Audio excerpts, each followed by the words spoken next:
Hello, everyone, and good afternoon, good evening to you all. Happy holidays, Merry Christmas, Happy Hanukkah, and welcome to the final interview for the month of December and for 2025 here on The Wandering Scribe. I'm your host, Gabriel Garcia. Many of you know me as The Wandering Scribe and The Wandering Quill.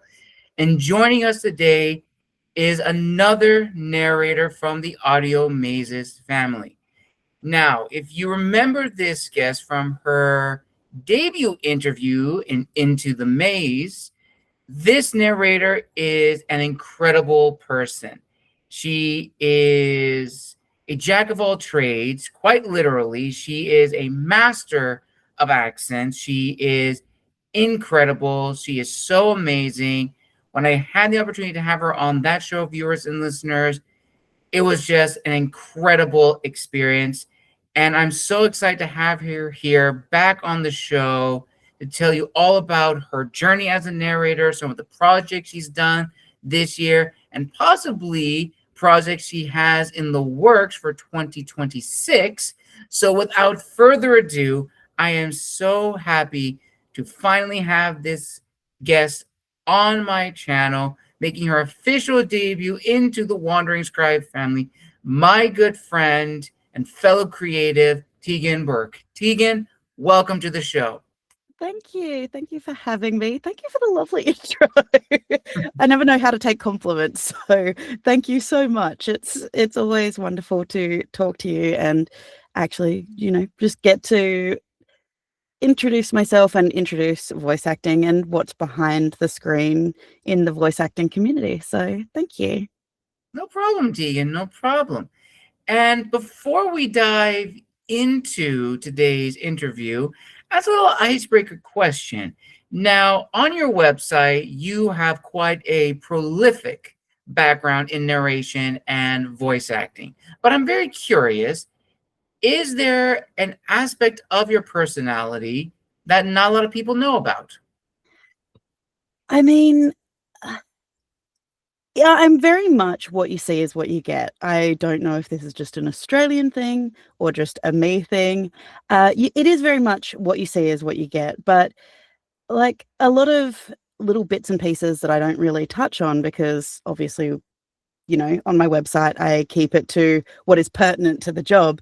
So a lot of Right. people don't actually know that unlike a lot of voice actors or audiobook narrators they know, I don't have a history in theatre beyond high school drama classes and things like this. I don't really have any kind of particularly musical background, like I said, beyond high school, because, classically and from a job perspective, I'm actually a fully qualified chef and a fully qualified beauty therapist.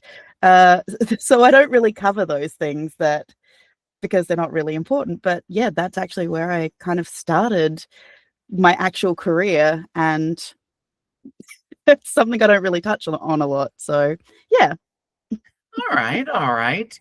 And as a little promo for yourself and some of your range, Tegan, would you like to share with the viewers and listeners some of the productions you have been a part of as of 2025? 2025 has actually been a huge year for me. I had the absolutely staggering realization that this year alone, I actually completely doubled the number of books I had done in the 4 years previous. Really? Yeah, completely doubled the number this year. I will say it was absolute chaos. I will heavily recommend everybody, practicing good self-care and mental health. Do as I say, not as I do situation. But yeah, I've worked on a lot of projects and had a lot of amazing opportunities this year, both with RB Media, so Tantor Media, Dreamscape Media, that whole wheelhouse of Tantor Media and RB Media in general. Working with Audiomazes has been an absolutely incredible ride. Carl, Sophia, Colton, Bradley, they're all wonderfully fantastic people over there. And yeah, it just and also gotten just on the side, just getting to work with some really incredible indie authors like Tammy Weiss, Sarah Rose. Yeah, it's just been an absolutely incredible year. So That's amazing, Tegan. That is incredible that you've had the opportunity to work on so many projects for so many different companies and so many different authors. That is absolutely incredible. And now with the new year, I've actually decided to make it a something that I used to do back in the day. I used to listen to audiobooks, but now more than ever, after talking with so many of you guys from the Audiomazes family, that I am going to add more audiobooks to my library just so I can hear your guys' performance. Because some of you guys, the stories that you work on, especially recently within the narrator community for Christmas novellas, Christmas short stories, have been yep. really, really good. Yeah, it's been really nice to see how just the whole book sphere community has really grown and flourished, and just seeing so many people take steps to go through the difficult journey of being an indie author and actually just realizing that they can get their stories out there. And I'm just so happy to be a part of that, of getting to share stories. So, yeah. Very true. Absolutely very, very true. So let's sort of start at the beginning for you, Tegan.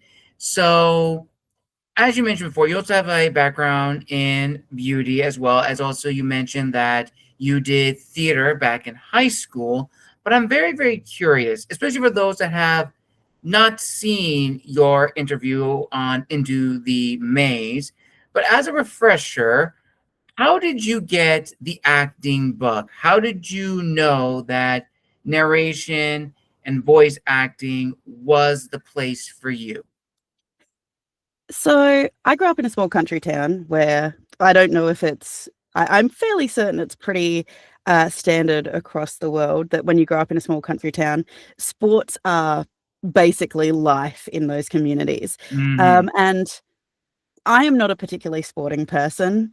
I've always loved reading and writing and just that element of storytelling. And so, I had gone through high school, I finished school, uh, went and studied my careers and put time into that. I was a chef for 10 years. And then I went and studied a diploma of beauty therapy.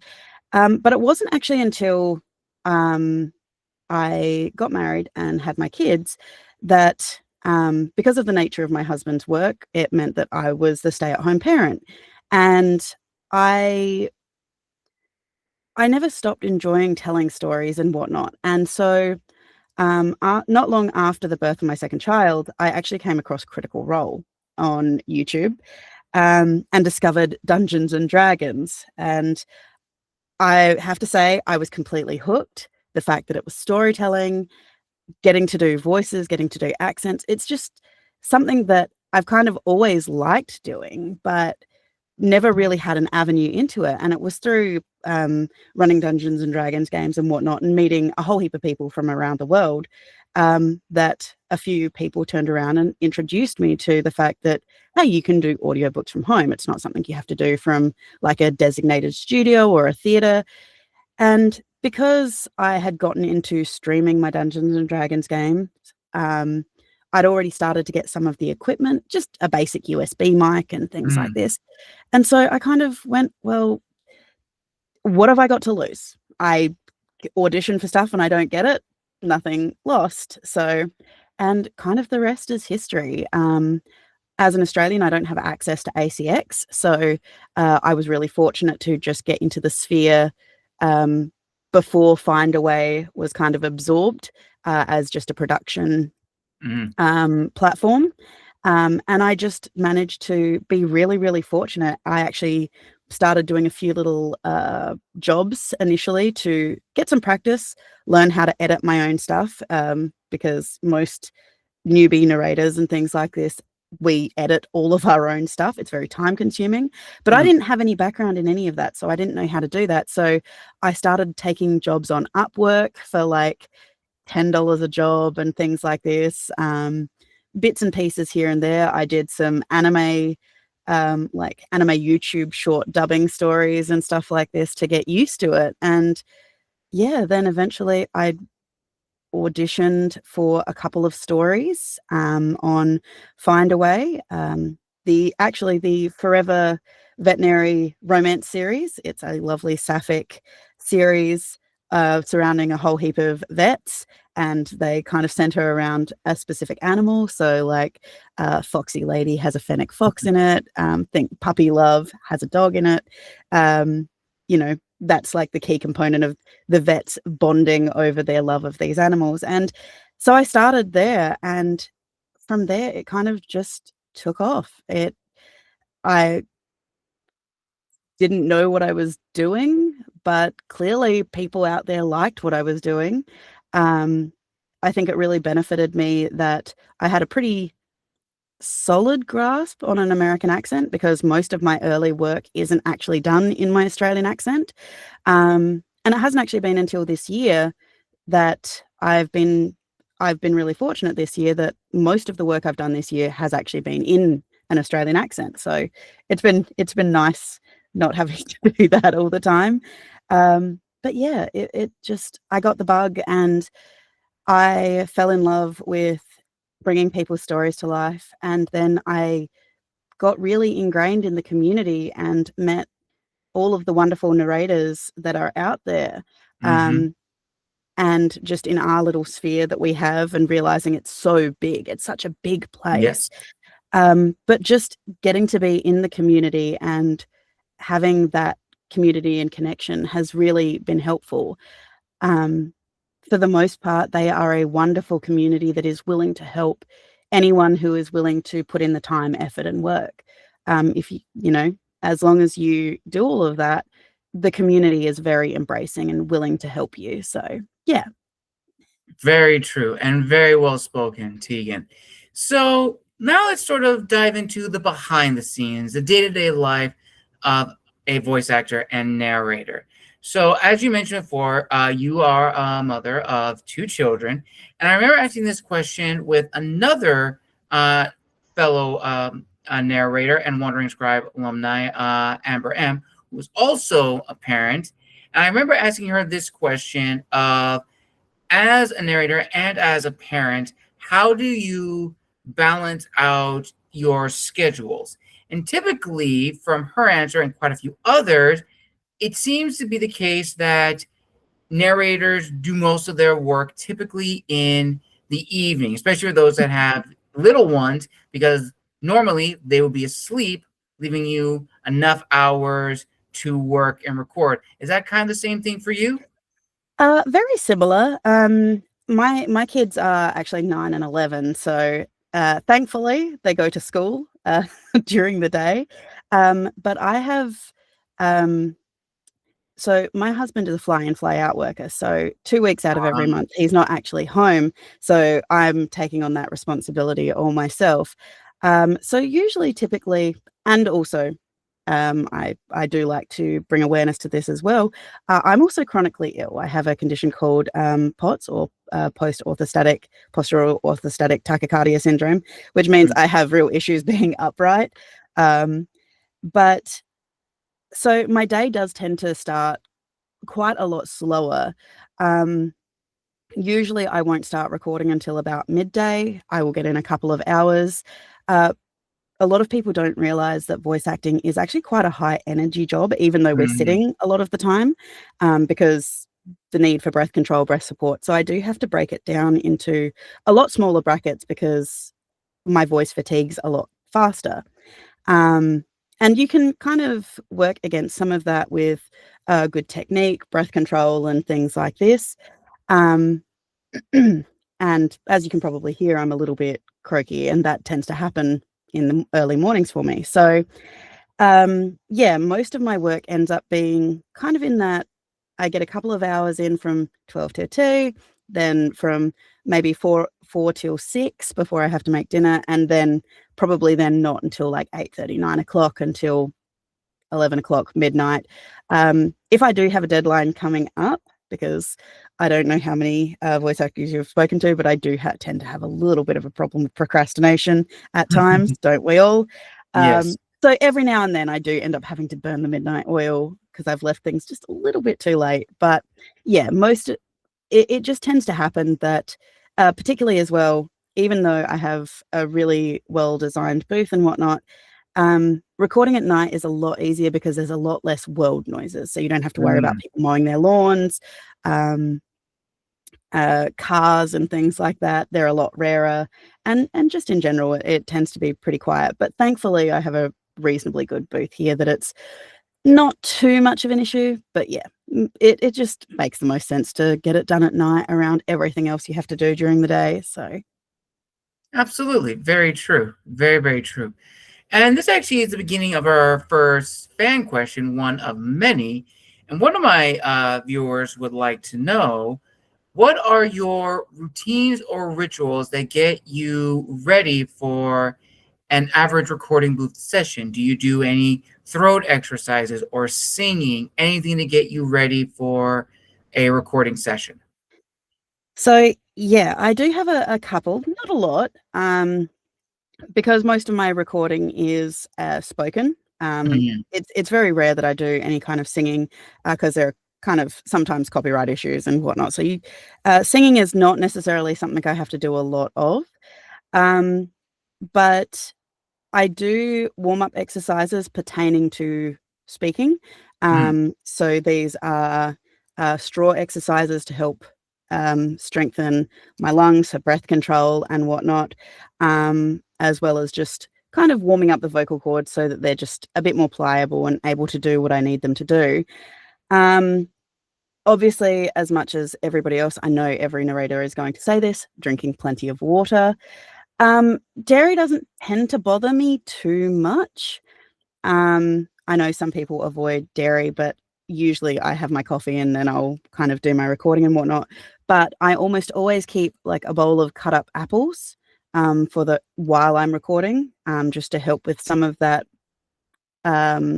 mouth clickiness or stickiness. It Mm. just the malic acid in it helps clear that up a little bit.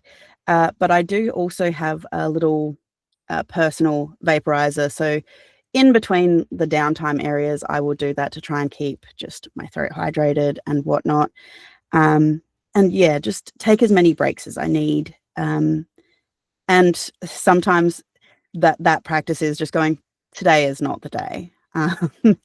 Just accepting that there are some times when I just know that I'm not going to push through, or it's just going to be worse, and I'm just going to have to go re-record everything. So knowing when to just kind of step back and be like, oh, I'm going to have to do this another day. But yeah, I've got a few of those little practices that I do to prepare and whatnot. So probably very similar to a lot of other narrators, to be honest. We kind of have our own little quirks and whatnot, but they seem to be all kind of similar things. So. Absolutely, absolutely, Tegan. Now, this next question, I'm very curious to hear your thoughts on this.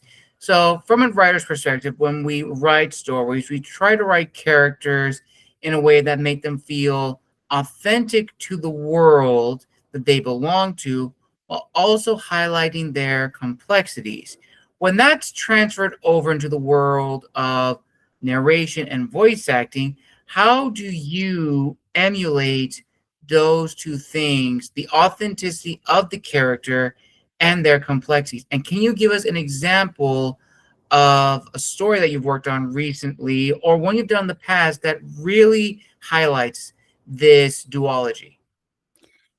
So for me, a lot of it comes down to um, when, so most narrators tend to prep their manuscripts before going in because I have done it.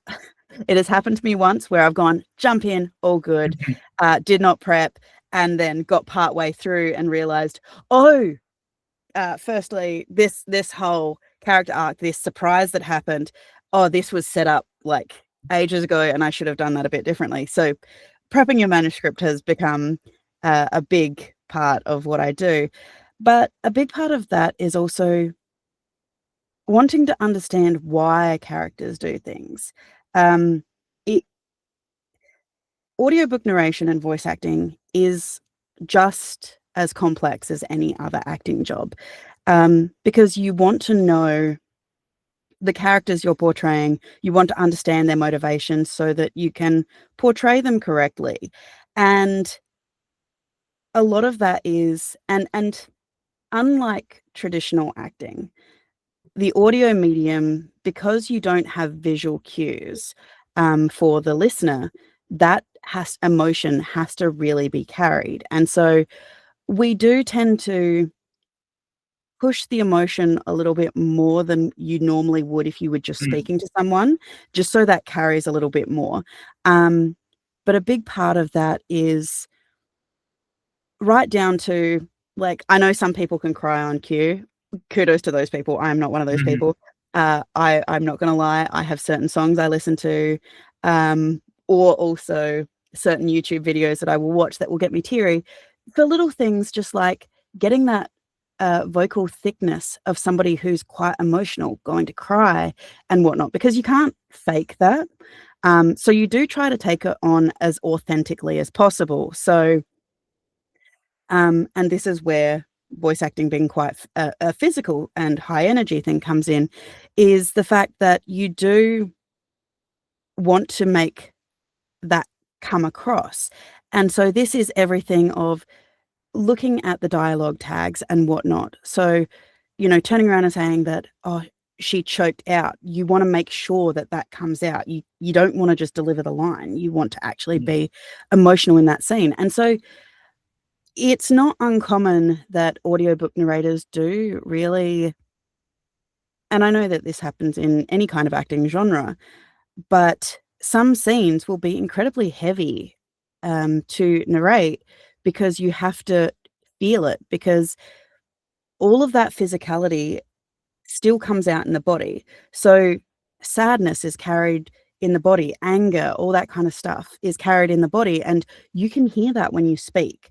Mm. Anger and whatnot, you can hear the tension in the jaw. Sadness, you want the listener to feel the weight of those words as you're speaking, of that sadness as it kind of pulls you under. And so going in and prepping a script and realizing, making little tags in your novels as you're on your manuscripts, as you're going through, going, oh, do I want to go up here, down here? And a lot of, like, everyone is going to be very critical of their performances. We all tend to be our own worst critic, Mhm. but we do listen back to our audios and go, oh, I could have done this differently, or I want to do this bit a bit differently, because we want to be able to get the best performance possible. And yeah, a big part of that is prepping your script and making sure you understand the character.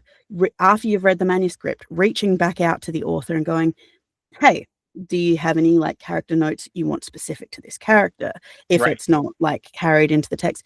So research is a huge part of it, and making sure that you understand the characters that you're reading, so you're not just giving a flat read, is really important. Um, because you want it to be believable. So, yeah. Nice. And with that said, Tegan, this actually goes into another fact, which actually really blends nicely to this, is that throughout the project you've been a part of, either solo narration or a cast, what has been your favorite piece of dialogue or prose to narrate, and the most challenging prose or dialogue to narrate? Oh, I know that's probably cliche. It's really hard to think of, like, an absolute favorite, but I do actually have a book that I'm going to be narrating in the new year, um, by Lindsay Brunstein, um, that I have just fallen in love with her world building, her characters.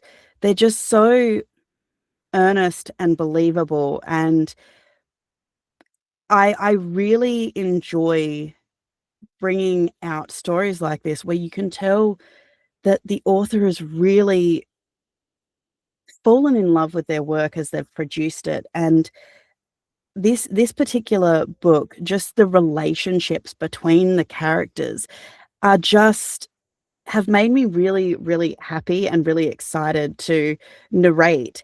Um, because I can't wait to bring them to life, of like all these nuances of characters. As far as most challenging, I did a book early this year that the name is escaping me, and that's really terrible. It shouldn't. But I had a character, and this was really interesting because I'm like, I was hired to do a British accent for this character and this whole book, and that was all well and good and fine. But as I was reading the script, it pointed out a very interesting question, and this happened with Lindsay's book as well, which is somebody pointed out to the character, "Oh, I can't place your accent. Where are you from?" Now it's a fantasy world, not our world, and Right. that's absolutely fantastic. But then, as a narrator, because I'm now bringing this to audio format, I have to Right. then turn around. I had to then turn around to the author and go, "You've pointed out that she doesn't have this a particular accent that sounds like the other characters, but now this means I need to know what each country, what accent they're going to sound like, how they're going to sound, Oh. and the fact that she has a shifting accent." It was a lot of work and challenging to have this shifting, sliding British, American, Irish accent of just like trying to pick and place where those like little quirks would come out. And it happened with Lindsay's book too, and this is something she hadn't thought about. So when we sat down and had a big meeting about it, I turned around and said, like, you've got a lot of characters in this book. You've got a wonderful world map, absolutely gorgeous. But what accents are like, are there different regional accents for this place, blah, blah, blah. And then she went, oh, and then I believe she sat down for like 2 or 3 days starting to think about like shipping routes and how that would influence language development in her world and everything like this.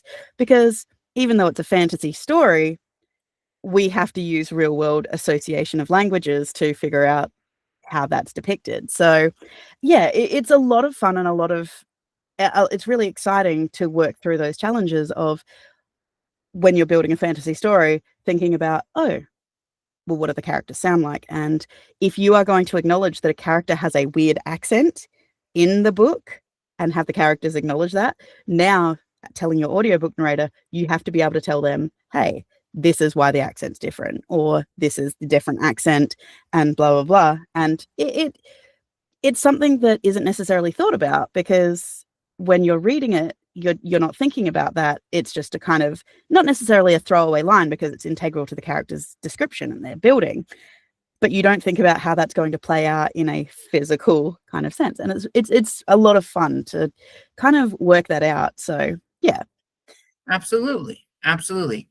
And then, of course, looking back on your journey thus far, what has been solely your goal or motivation whenever you're working on a new project every time, either with a new author or a returning author, and ultimately the promise you're making, not just to yourself as the narrator or one of the narrators, but also to the prospective readers, those either being new time readers of the genre or longtime fans of the author? So it is always going to be a difficult line because authors will hire narrators based on the fact that they can hear their characters. Now, this is always a difficult place because obviously the readers are going to potentially hear the character differently. And it does occasionally happen where a reader will go, oh, I did not like this narrator. It's not how I pictured it. And that's going to happen. There's nothing we can do about that. But I have since learned, since beginning, as difficult as it is, try not to take jobs that you're not passionate about. If you read the Right. book and you just don't enjoy it, you are not going to give the best performance you can. And I have had a couple of books where I have really struggled to get through them, of just, this is not my book. Clearly, I'm not vibing with it. I don't enjoy it. But that's not a reason. No matter what happens, I always endeavor to do my best, because if I do poorly, if I do a bad job, one, it's unfair to the author because this is their project, this is their baby, they've put time and effort into this and they really care about it. So the least I can do is also put care into it. But also, if I do a poor job, that reflects badly on me. Like, Mm-hmm. it's really important, that you take jobs that you're passionate about, but even if you do decide to take a job that's not really your thing, still, as hard as it is, putting in the time, the effort, because at the end of the day, it's an acting job.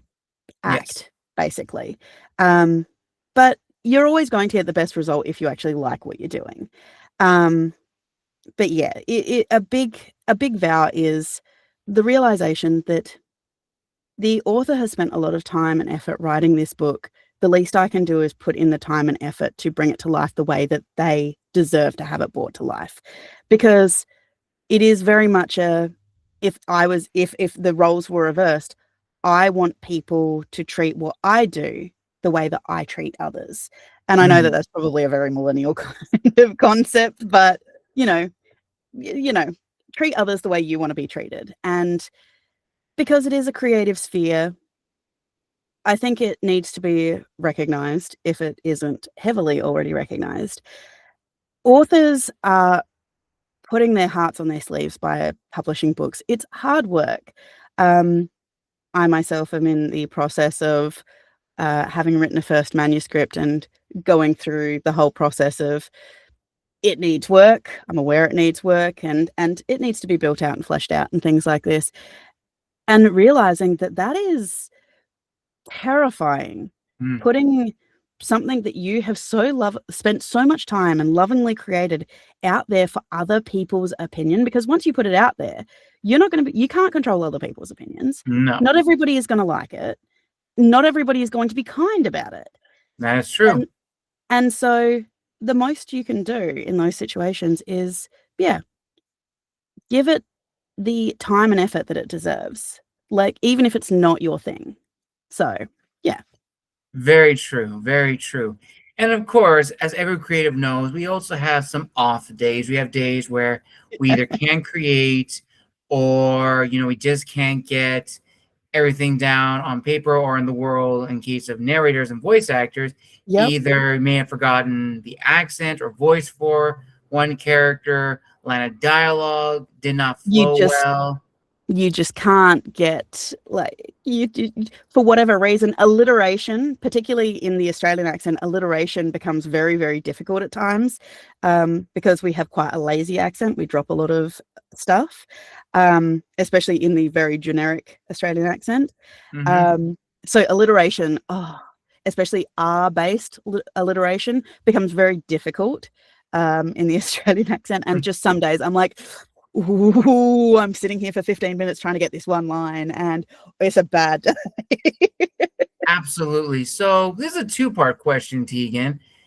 How do you overcome what I like to call the narrator's block? And do you have a favorite bloopers moment that you've done or experienced during a recording session? There aren't a lot of bloopers that I recall, because I'm kind of the person that I'll make a mistake, and I tend to, for anyone who's caught my TikTok lives and stuff, when I make mistakes, I tend to be just do a very typical blah, blah, blah, blah, and just kind of move on. But there are times I do have a few little tricks on certain things. If I'm really struggling with a line, sometimes I'll try and sing through it to just get my mouth around the words, especially as you start to get tired. You start to get really lazy, and it's really hard to enunciate and things like this, because things are just kind of garbling together, and you're just like, ugh.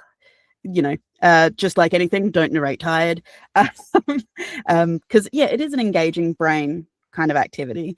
But yeah, so I tend to, there are certain times where I will use emphasizing hand movements of like trying to hit it just to try and get the words to come out. But there are sometimes just times I will get to an end of a chapter, and because of my POTS, I do suffer quite terribly from chronic fatigue. So when I start feeling the weight of exhaustion, it's not just tiredness. It's oh no, I can feel it pulling at me, and likely I'm going to very quickly need a nap after that. So most of the time, I'm like, when I get to that point, I'm like, just call it for now.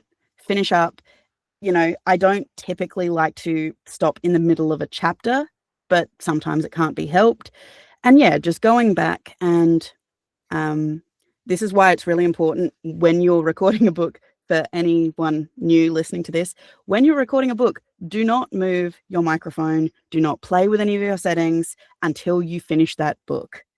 Unless you have to, don't replace microphones, don't replace software, don't play with anything, because at least then you're going to have consistency. So you can come back, just get into recording, and it should, by rights, sound the same. That's why, as well, if you have a cold, don't record while you have a cold if you can avoid it, because you are not going to sound the same, and that's going to become an absolute nightmare. Just don't do it. Basically, rest, recuperate, all that kind of stuff. But I think that's the biggest thing. Of everyone has bad days. Realizing that when you are having a bad day, like a really, really bad day, being kind to yourself is probably the most important thing. And this is just across the board of all creatives, writers, narrators, everyone. It is okay to turn around and go, you know what? I need to go have a break. I need to go do something else for just an hour, because I don't know about you, but when you get into that headspace of, oh, why can't I just get it?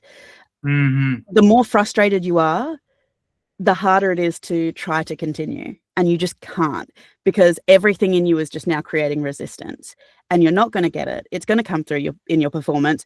In the case of writers, you just can't write. Like, I know that there are people who turn around and say the only way to get through writer's block is just to write through it and then go back and do it.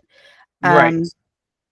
And I'm kind of the belief of, yeah, I can see that, but why force it if it's just not flowing? Clearly, there's not something there right now, and trying to force it is not going to feel good, and it's not going to produce anything that you're going to be happy with. And if anything, going back and listening to that later or rereading it later is just going to make you go, why did I do that? Like, and it doesn't inspire or empower you to keep going.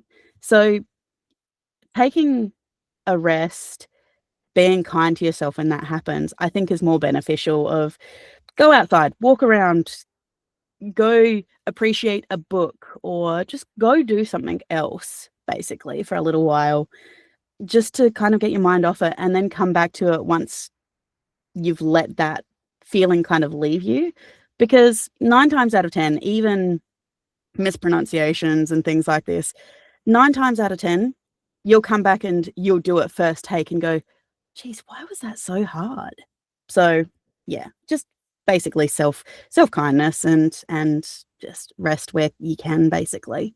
So Absolutely. Very true. Very true, Tegan. And this now leads, of course, to what I like to call the reflective aspect of being a narrator and voice actor.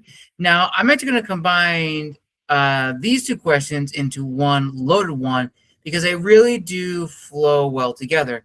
Ultimately, it's focusing and looking at what does it mean to be a narrator now in the digital age. Because as you kind of hinted at before, a lot of narrators that we see typically have a background in either stage theater, or maybe they've done radio in the past, or have some kind of broadcasting background. But in recent years, we've seen the rise of indie narrators, people that have a passion for storytelling, and naturally they're able to create characters very easily. And that, I think, is very amazing to see. And they've been able to use social media as a platform to showcase their talents. But here's where we run into the issue. Number one, social media is a double-edged sword. It's a very engaging platform, but a very emotionally damaging platform.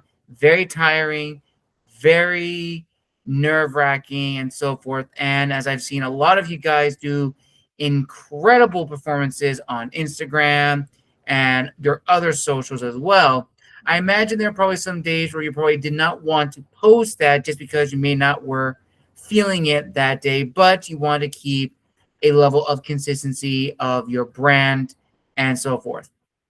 Secondly, and this is a big one, Tegan, which I know you and a lot of our friends in the narration world have a lot of thoughts on this, is the rise of AI, specifically generative AI, which is dominating the industry not for the right reasons. In fact, I'm sure you've talked with a lot of people and from our own circle like Hell, Lauren, Brittany, Amber, and so forth about what ACX has done and a lot of other companies are now doing, and how we kind of find ourselves teetering on this. On one side, we are seeing a golden age of indie creators, authors, editors, narrators, the work.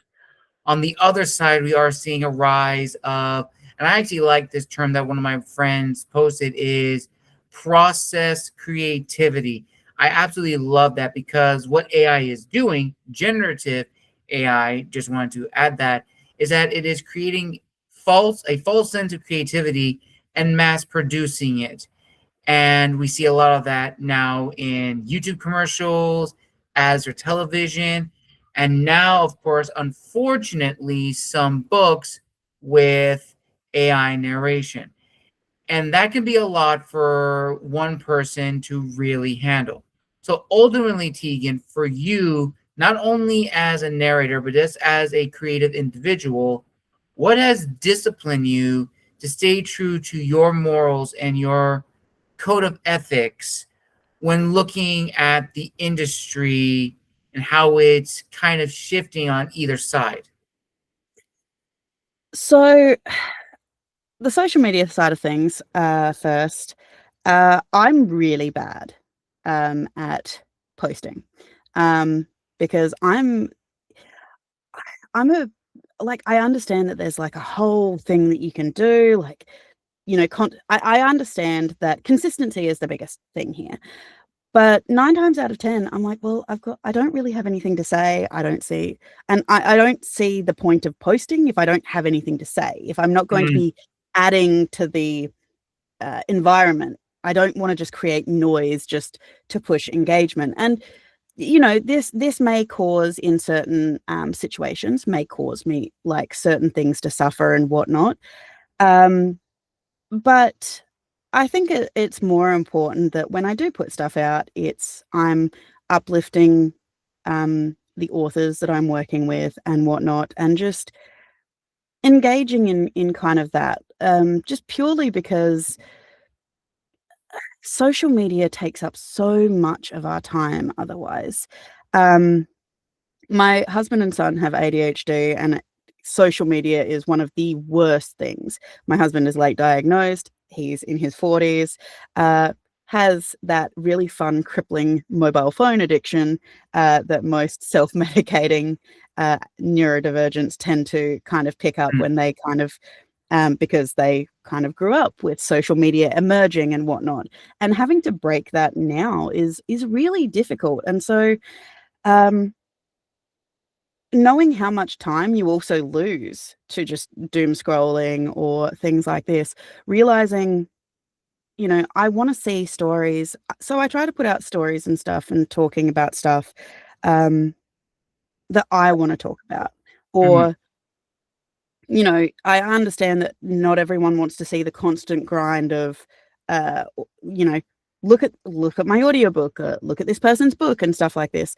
And I get that too. A big part of it, I think, is I just want to kind of curate that connection as well with people of, hey, you know, I don't know what to say. I'm here. Just last night I went, oh, I do need to kind of post something I haven't posted in a while. And, you know, I've been working on a lot of projects. It's also really hard if you're working on books that don't allow you to go live or talk about them and stuff like that, until they're ready to go live and stuff. So that also becomes a bit of a thing, because I very much, for a huge proponent, because I do have an international audience, just by nature of what I do.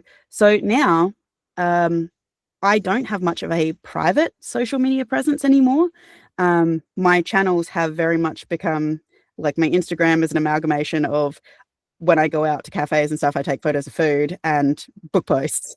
That tends to be what my Instagram is a lot of the time. But for example, I just don't post photos of my kids anymore. The realization of becoming an audiobook narrator, and I'm in no way near famous or anything like that. Like, I'm very small time, but the realization that I do have an international presence, even if people aren't engaging with me, I do have a number of followers and things like this.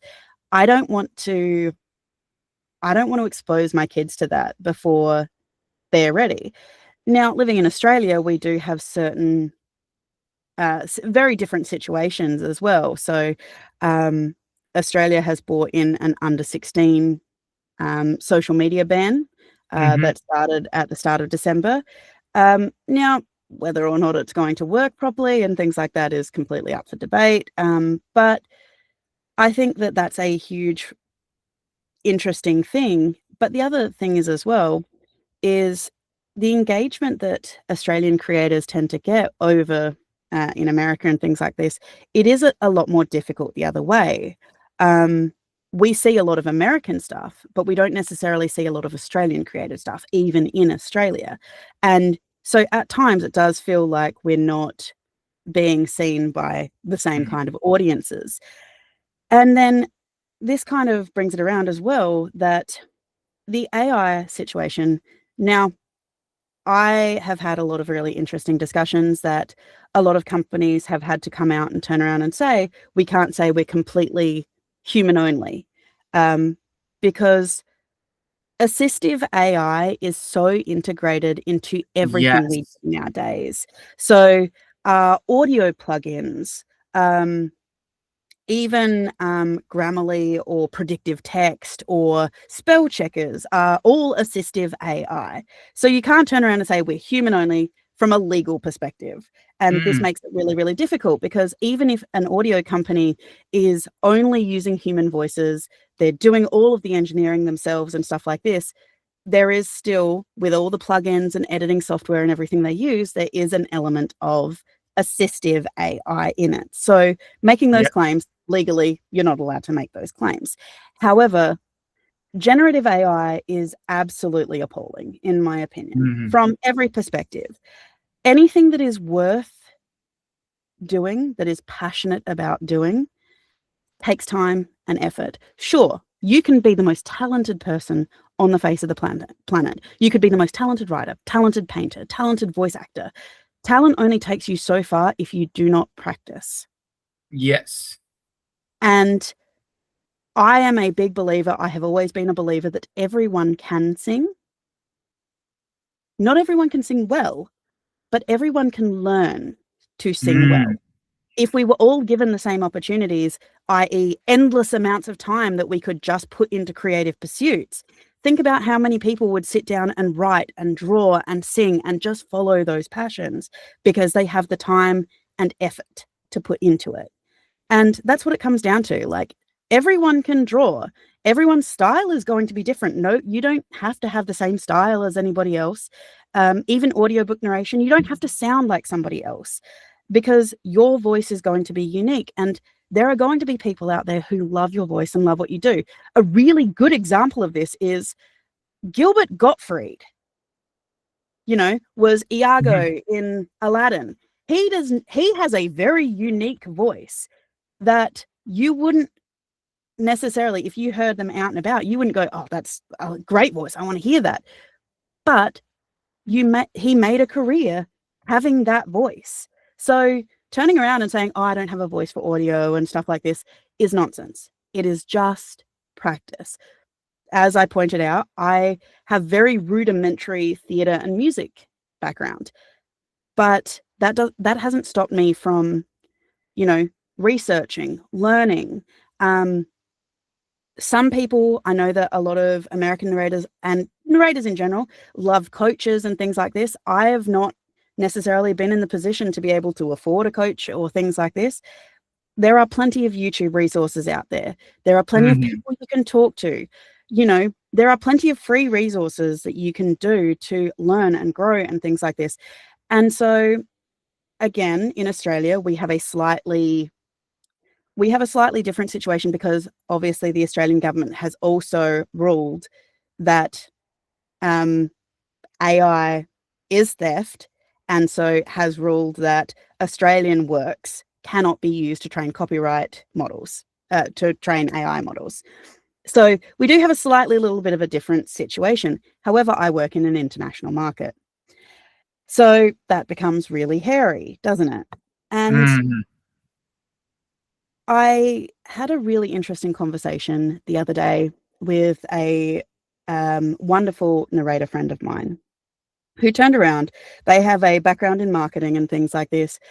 And, so they've been keeping a heavy eye on what's going on in AI and everything like this. And they pointed out to me that we are so focused on what AI is doing and not doing and yada, yada, yada. And so we should. We should always stay informed. But the biggest thing that we need to be careful about is what is known as the race to the bottom. So critically undervaluing yourself or charging less because you're afraid someone is going to take your job or AI is going to take your job. Sure, there are going to be pockets where that is going to happen. But those authors were likely to do that anyway. And, turning around and starting to okay one thing or another. Oh, well, I just use these AI elements on my covers. Then becomes, oh, well, I can't afford a narrator. So, it is the more that you allow it, the more you become okay with doing it and you start to excuse it. And so it does become a case of you kind of have to have a really heavy stance against no generative AI at all. And knowing that it's going to be hard work and it's going to take time. But if it's something that you love, isn't that kind of worth it? And if you start as a narrator undervaluing yourself, so you start undercutting other narrators by charging less and less, but also charging less and less so that you can, be cheaper than AI, the only thing you're going to do is tell the listeners, tell the audiobook, tell the authors, you're cheap. And so even though it may mean that you're not going to get as many jobs, integrity can't be bought, unfortunately. And so, but yeah, if you keep turning around and telling authors, hey, I'm willing to take this hugely reduced rate. Now, obviously, there are going to be narrators who are like, I really love your work and I'm willing to do it for this. That is a completely different circumstance. But turning around and consistently undercutting your work and going, but I want to be a narrator full time and I'm busy all the time, but I'm making no money. You can't have it both ways. And it's not going to reflect on you as the way that you think it is. You don't, especially when you work so long and hard to do this, you don't want people to go, oh, well, they're cheap. And so, yeah, I was very much interested in what they said about the race to the bottom and just being very wary of that, because in the long run, innovation is always going to happen. And there's nothing we can really do to stop it, which is, excruciating in the nature of what's happening. But they pointed out that the companies that continued to thrive were the ones who just said no,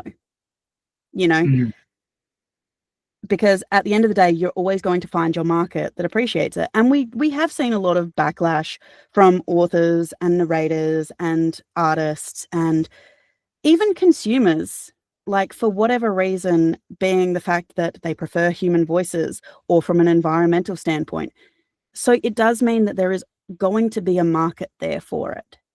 The biggest thing that we are going to struggle with, especially in the indie space, is the big companies, the big platforms. I know that you're probably aware of everything Amazon and KDP is doing.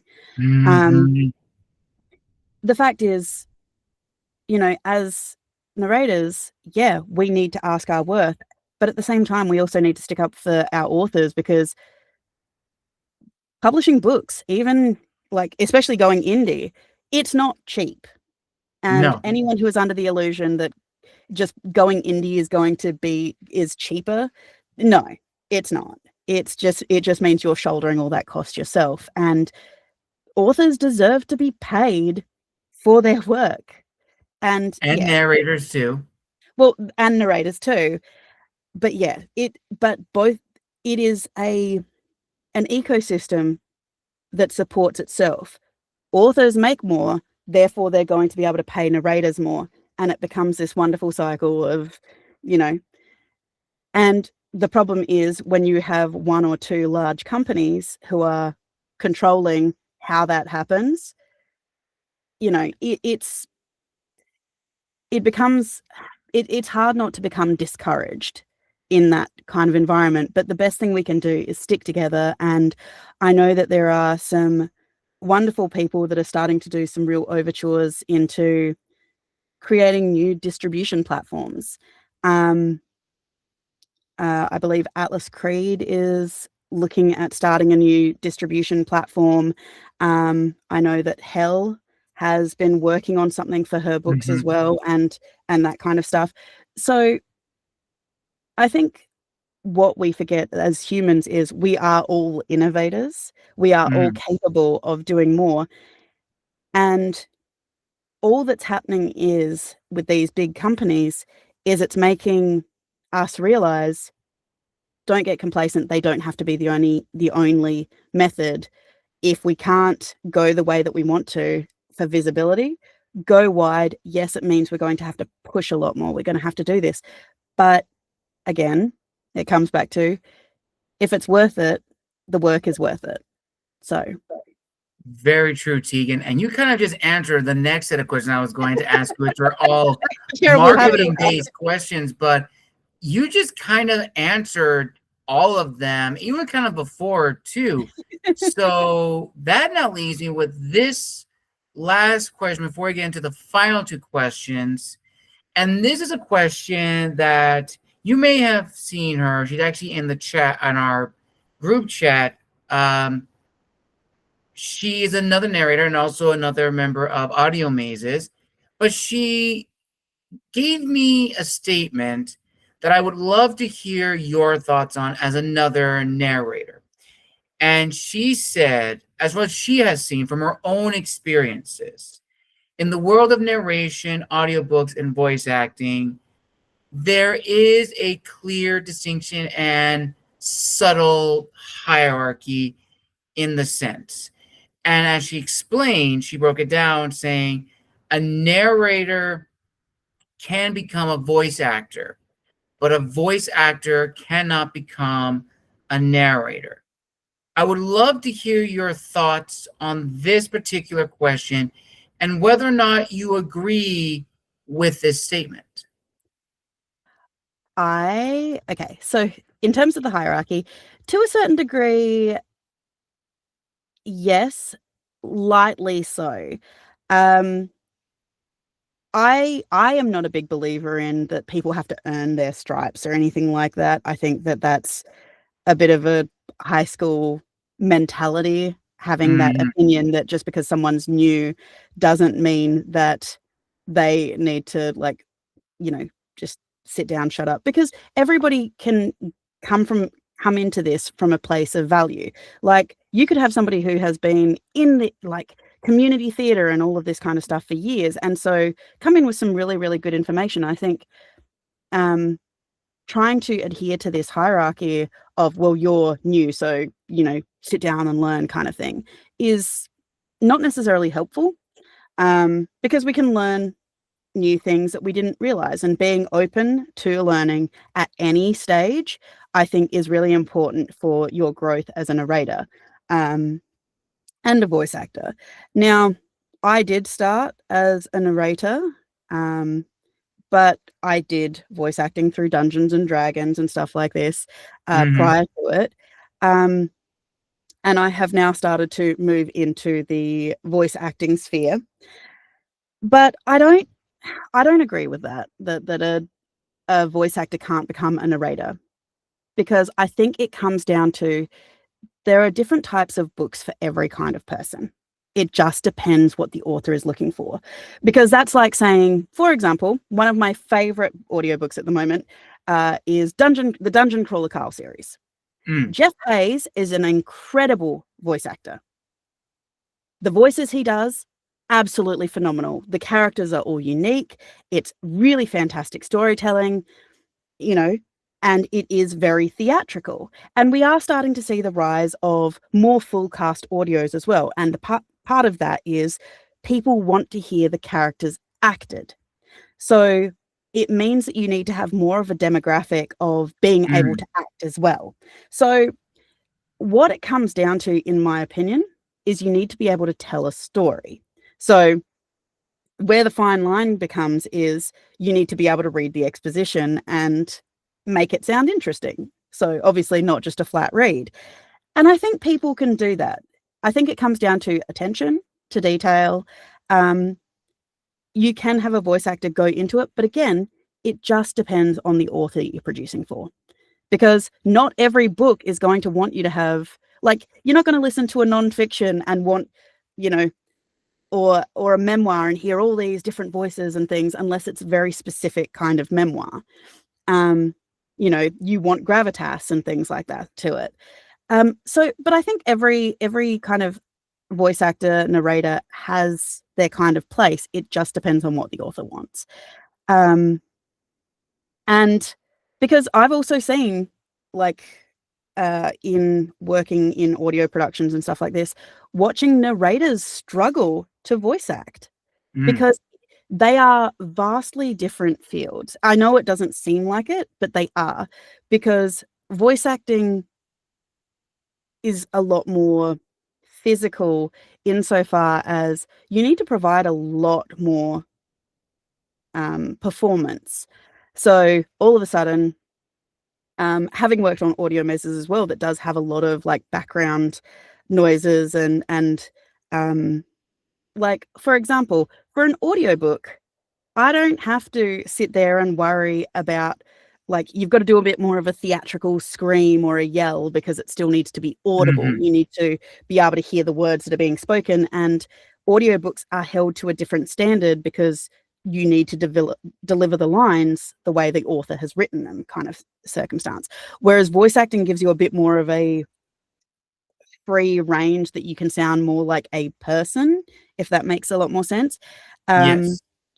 And so, for example, for an audiobook, I don't have to sit here and do exertions like I'm in a fight, like, and, you know, all of those punching noises and stuff, or screaming, you know, because, you know, something's happened, or, you know, it's a vastly different circumstance. And I have seen narrators struggle because they want to read the lines and be legible and make it beautiful that way. But it's like, no, this is an emotional scene. You can give it that gravel. You can be sobbing while you're talking. It doesn't have to be 100% legible because we want it to be human. And I think that's where it kind of crosses over. I think, again, it just comes down to practice and how much effort you're willing to put in. Voice acting, I will say this, voice acting, you do have to be a little bit, get a little less embarrassed, like be okay doing the weird things, making the weird facial movements to get certain voices, because you can go a lot more into character voices as well.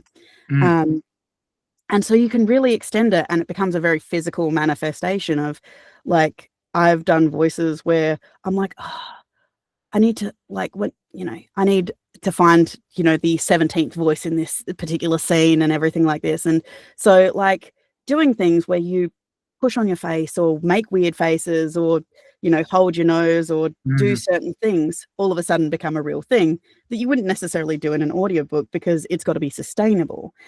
So yeah, I don't agree that it can't go both ways. I think it just depends on the book, the author, and the performance required. Because I think there's a genre out there for everyone. And, like, not that we tend to read many reviews in our sphere, because the reviews are for the readers, not necessarily us, as, you know, constructive criticism is always great, but reviews are not necessarily for us as the performers or the writers and whatnot. But I think it's really important to note that not every reader or listener is going to like the flamboyant, multiple voiced character Like, there are people who don't like the full cast audio productions and having 500 different voices, and but there's also people that hate dual narration, which has the man doing all the female voices in his section and the woman doing all the male voices in her section. And then there are people who absolutely love it. They love the nitty gritty. So it just comes down to the listener, what they want, performance. Yeah, I think there's something for everyone. Beautifully said, Tegan. And to cap us off of this amazing narrator interview and the final episode for the month of December and for 2025, in a few simple words, Tegan, what do you want people to take away from your performance as a narrator, as well as a word of wisdom to the viewers and listeners? I know this is going to be a really weird thing. To be honest, when somebody listens to an audiobook that I've done, I don't want them to walk away thinking of me and my performance, because I am just the vessel to the author's words. And so if they are able to connect to the book, that is more important to me than them remembering my performance, because it means that they were able to focus on the work. Because at the end of the day, there is something to be said. If you have a really identifiable narrator and all you can focus on is their performance and you're not focusing on the words that they're saying, who is that really for? Because at the end of the day, the narrator wouldn't have the job if they weren't doing the book. And so they should be making the book shine, not themselves. And I know that's really hard, because I know a lot of really incredible narrators who have fantastic voices. But at the end of the day, we are just the vessel with which the story is being told. And if the story is getting drowned under our performance, there is a discrepancy there that, needs to kind of be addressed.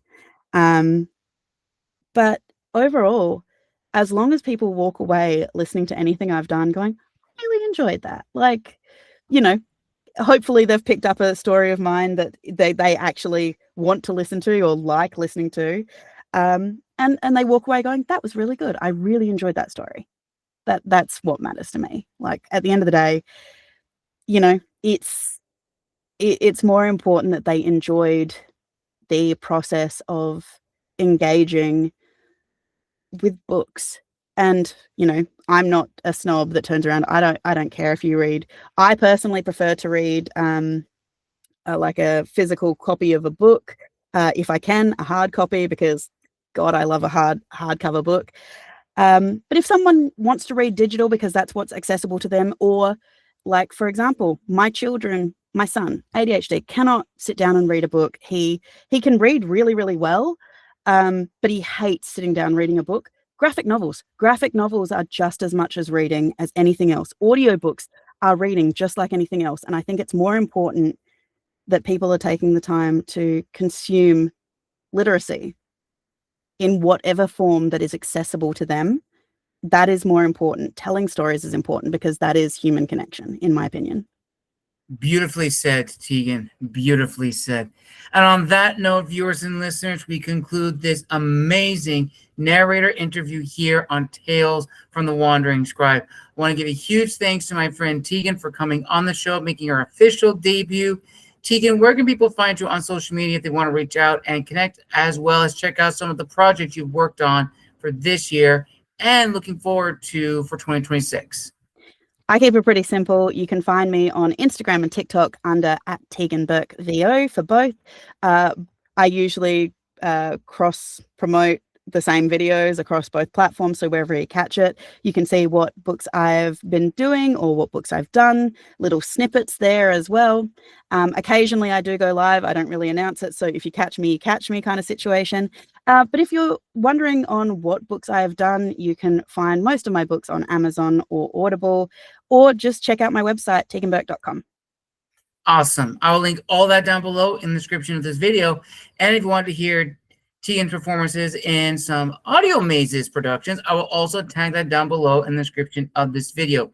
Thank everyone for joining us for an amazing episode and for an incredible December month and for a beautiful 2025 here on the channel. 2025, I say, has probably been the best so far.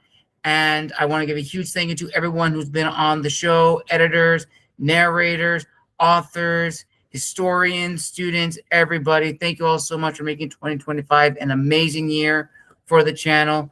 And as always, make sure to like, comment, and subscribe to stay up to date with all new details for 2026. We have a lot of cool things coming out. And until then, this has been the Wandering Scribe and the Wandering Quill signing out. Wishing you all a wonderful day wherever you are in the world. Merry Christmas and a Happy New Year, everybody. And see you all in January. Take care.